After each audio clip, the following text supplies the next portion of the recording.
In this video, I'll show you how you can fix printer driver is unavailable on Windows 10 and Windows 11. First step is you want to search for Device Manager, come to Print Queues, find your printer and right-click and uninstall. Once you've done this, close it down, restart your PC and unplug the printer from your PC.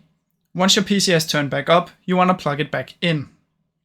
Now once you're here, search for printers and scanners.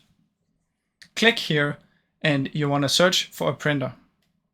Once you have found your printer from searching, you're just going to wait until it pops up, but I already added mine here.